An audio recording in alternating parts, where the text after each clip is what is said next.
अस्सलामुअलैकुम नाज़रीन, Urdu TV channel में खुशामदीद। व्यूअर्स, ड्रामा सीरियल ज़ेबाइश की एपिसोड 6 में आप देखेंगे नदीम और शाहाना बेगम की बात मानते हुए आखिरकार जावेद ने नौशाबा की मदद की। वो और उसकी वालदा जेल से रिहा हो गई हैं, मगर अब नौशी देखने लगी है बहुत ही ऊंचे ऊंचे ख्वाब। उसकी वालदा नहीं चाहती कि वो जरा भर भी भटके। उन्हें गुस्सा आया तो वो अपनी बेटी को जोर से तमाचा मारती हैं।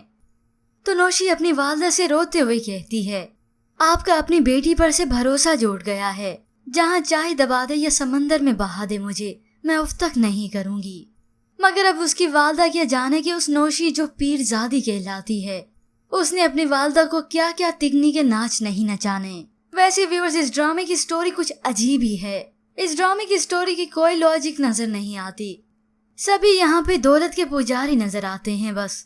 उधर नताशा की वालदा फाखरा बेगम जो पहले तो हिचकिचाती थी, मगर जब से फाखरा बेगम की शादी जावेद मियाँ से हुई है, उसे तो बस पैसा ही चाहिए और सोकन से नफरत की आग उसके दिल में वैसे ही भड़क रही है। नताशा ने अपनी वालदा को इस शादी के मुतालिक सबको बताने का कहा तो कहती है, ये खबर अगर उनके घर तक पहुंची ना तो तूफान खड़ा हो जाएगा।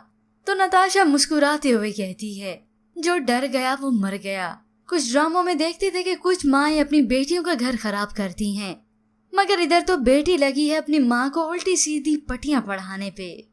खैर व्यूअर्स, इसके बाद आप देखेंगे नदीम की अपने वालिद से तकरार हुई तो जावेद मियाँ अपने बेटे को कहते हैं, मेरी हक हलाल की कमाई में अभी इतनी ताकत है कि मैं अपने बेटे के लाड उठा सकूं। तो उधर स्याहपोश पीर साहब से कहता है, नफीस को अगर पीरजादे के खिताब के लिए रखेंगे तो मुझे बहुत दुख होगा। व्यूअर्स, आपको अब तक इस ड्रामा सीरियल की स्टोरी कैसी लगी? क्या आप इसके मजीद रिव्यू सुनना चाहेंगे? इसके मुतालिक हमें अपनी कीमती राय जरूर दीजिएगा। मजीद ड्रामास प्रोमो के लिए आप देखते रहिए उर्दू टीवी।